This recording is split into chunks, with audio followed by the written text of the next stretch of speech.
আমার মামার স্ত্রী দেখতে খুবই আকর্ষণীয় ছিলেন। প্রথম দিন তিনি যখন তার স্বামীর ঘরে যাচ্ছিলেন, যাবার সময় আমাকে এক নজর দিকে হালকা হেসে ইঙ্গিত করলেন। মনে হচ্ছিল যেন তার মনে আমার প্রতি একটু আলাদা আকর্ষণ কাজ করছিল। একদিন দুপুরবেলা বাড়িতে কেউ ছিল না, মামা তখন বাইরে ছিল। সেই সময় হঠাৎ করে মামি আমাকে ফোন করলেন।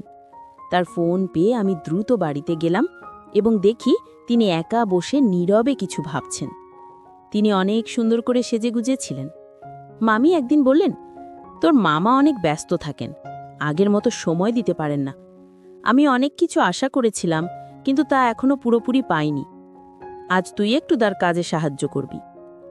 আমি বিস্মিত হয়ে বললাম, মামি, আমি তো এখনো তরুণ, মাত্র 18। মামি হেসে বললেন, চিন্তা করিস না, একটু মনোযোগ দিলে সবকিছুই সহজ হয়ে যাবে। তারপর মামি, বন্ধুরা রেডি হয়ে যাও, আজকের গল্পটা অনেক বেশি স্পেশাল, তাই কেউ মিস করো না। আর দয়া করে গল্পগুলো ভালো লাগলে ভিডিওটি লাইক, শেয়ার এবং চ্যানেলটি সাবস্ক্রাইবই করো প্লিজ। এই গল্পে আমি একজন তরুণ ছেলের চরিত্রে অভিনয় করছি। আমার মামি ছিল অসাধারণ সুন্দর, তার ব্যবহার ছিল অনেক ভালোই। জানি না কেন বিয়ের পর থেকেই তিনি আমার দিকে বেশি নজর রাখছিলেন, যা আমাকে অবাক করত। মা চলে যাবার পর থেকে আমার জীবনটা একাকী হয়ে পড়েছিল। আমি তখন অনেক ছোট ছিলাম যখন বাবা আমাদের পরিবারকে ছেড়ে চলে যান। তারপর থেকে মা একাই আমাকে মানুষ করার দায়িত্ব নিয়েছিলেন। কয়েক মাস আগে মা আমাদের ছেড়ে চলে গেলেন, যা আমার জন্য এক বিশাল আঘাত ছিল। আমার মামা তখন আমাদের সাথেই থাকতেন।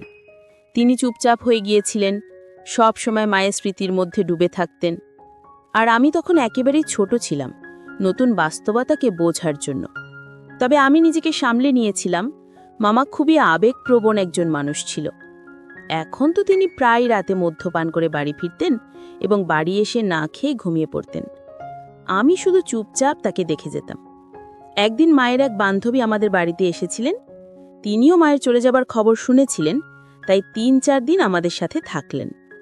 তিনি মামার ব্যবহার লক্ষ্য করলেন এবং বললেন, এখন তোর বিয়ে করা উচিত। বাড়িতে যদি কোনো মেয়ে থাকে তাহলে সে তোকে এবং তোর ছোট ভাগ্নেকে সামলাতে পারবে। আমি দেখছি তোমরা দুজন একে অপরের থেকে দূরে সরে যাচ্ছ। তিনি আরও বললেন, একজন নারী পারে একটা বাড়িকে সুন্দর বানাতে। আন্টির কথায় মামা সম্মতি দিলেন। এরপর আন্টি ভাইয়ার জন্য উপযুক্ত মেয়ে খুঁজতে শুরু করলেন। যেদিন আন্টি তাদের বাড়ি গেলেন সেই রাতেই মামার নেশাগ্রস্ত অবস্থায় বাড়ি ফিরলেন। তার সাথে ছিল একটি মেয়ে। সে মামার হাত ধরে তাকে ঘর পর্যন্ত নিয়ে গেলেন এবং তারপর তাকে ঘরে রেখে চলে গেলেন। পরের দিন সকালে সেই মেয়েটি আমাদের বাড়ির কলিং বেল বাজিয়ে মামার ব্যাপারে জিজ্ঞেস করল। তারপর সে রান্নাঘরে গিয়ে আমাদের জন্য জলখাবার বানাতে শুরু করল। জলখাবার খেয়ে আমি কলেজের উদ্দেশ্যে বেরিয়ে গেলাম, কিন্তু মামা তখনও ঘুমাচ্ছিলেন। তাকে জাগানোর সাহস আমার হয়নি। দুপুরে যখন আমি বাড়ি ফিরলাম তখন দেখলাম মামা বাড়িতে নেই। কিছুক্ষণ পর ফ্রেশ হয়ে বসার ঘরে এসে দেখি বাড়ির কলিং বেল বাজল। দরজা খুলতেই দেখলাম মামা সেই মেয়েটির সাথে বিয়ে করে বাড়ি ফিরেছে। তাদের গলায় বিয়ের মালা ছিল। আমি বিস্ময়ের সাথে তাদের দিকে তাকিয়েছিলাম। তখন মামা হাসতে হাসতে বলল, কিরে কুনাল, এভাবে অবাক হয়ে তাকিয়েছিস কেন? এ তোর মামির তানিয়া, যা ভেতর থেকে আরতির থালা নিয়ে আয়। মামার বিয়ে দেখে আমি খুশি হয়েছিলাম, কিন্তু আশ্চর্য হলাম এই ভেবে যে মামা লাভ ম্যারেজ করেছে। যদি আমি বেশি কিছু জানতে চাইনি, তাড়াতাড়ি আরতির থালা এনে তাদের ঘরে প্রবেশ করালাম। নতুন মামি খুবই সুন্দর ছিল, তাকে দেখে আমি অবাক হয়েছিলাম। নতুন মামি বাড়িতে আসার পর থেকেই ঘরের সব দায়িত্ব নিজের হাতে তুলে নিলেন। সেদিন রাতে মামা আর মামি নিজেদের ঘরে চলে গেলেন, আর আমি পানির বোতল নিয়ে নিজের ঘরের দিকে হাঁটতে শুরু করলাম। ঘরের দিকে যাবার সময় হঠাৎ চোখ পড়ল মামার ঘরের দিকে। সেখানেই মামির চোখে আমার চোখ পড়ল। মামি হালকা হাসলেন আর চোখের ইশারায় কিছু বোঝাতে চাইলেন এবং তারপর দরজাটা বন্ধ করে দিলেন।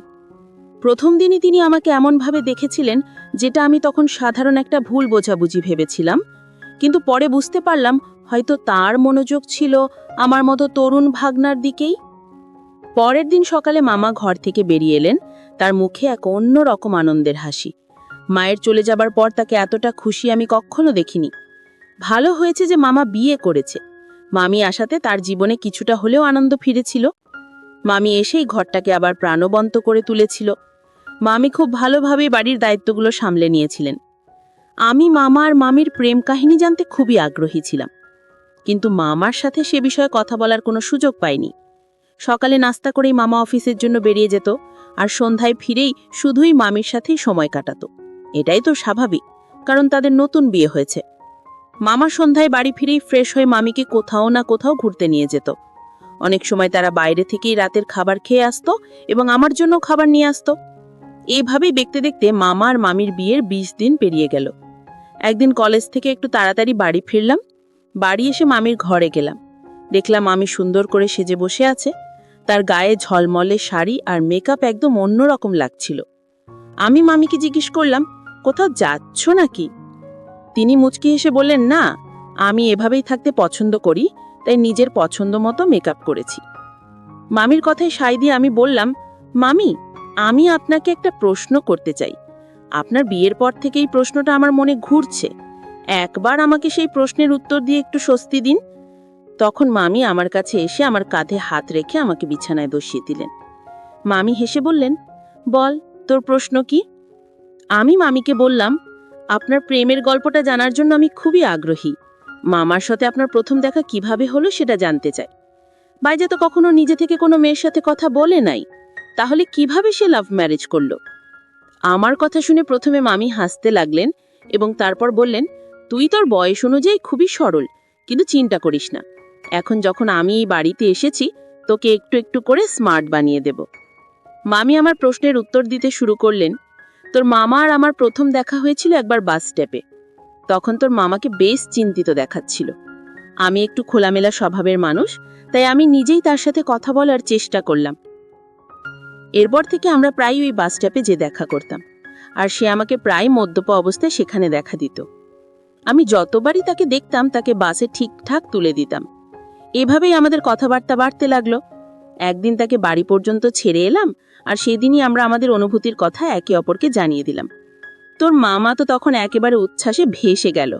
সেই সাথে সাথেই আমাকে বিয়ের প্রস্তাব দিল। আমার পরিবারে তেমন কেউ ছিল না, তাই আমিও তোমার মামার প্রস্তাব মেনে নিলাম। এইভাবেই আমাদের বিয়ে হয়ে গেল।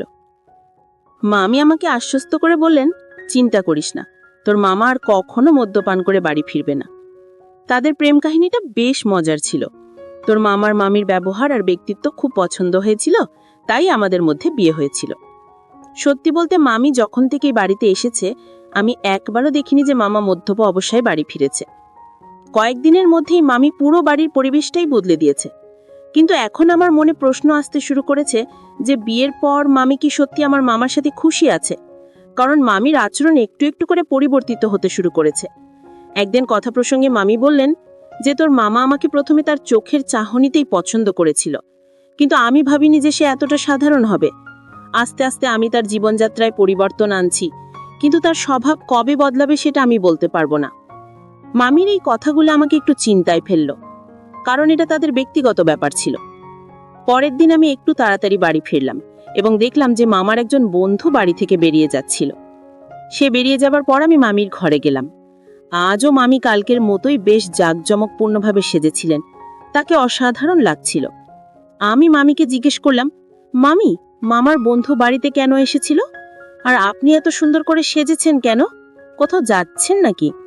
তার উত্তরে হাস মাম বললেন, তোর মামার কাজের কিছু কাগজ আনানোর জন্য ওকে বাড়িতে পাঠিয়েছিল। আর আমি যে কেন এত সেজেগুজে আছি সেটা তো কালই তোকে বলেছিলাম।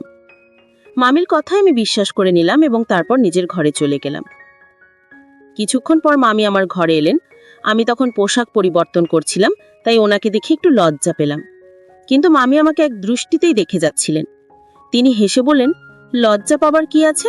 আমি তো তোমার মাম। তারপর তিনি কাছে এসে আমার শার্টের কলা ঠিক করতে লাগলেন। তিনি আমাকে জিজ্ঞেস করলেন, তোমার কি কোনো প্রেমিকা নেই? আমি মাথা নেড়ে নাসূচক উত্তর দিলাম। তখন মামি হেসে বললেন, ঠিকই তো, তোমার মতো একটা সাধারণ ছেলের কিভাবে কোনো প্রেমিকা থাকতে পারে? তোমার জীবনযাত্রা এতটাই সাধারণ যে কোনো মেয়ে হয়তো তোমার দিকে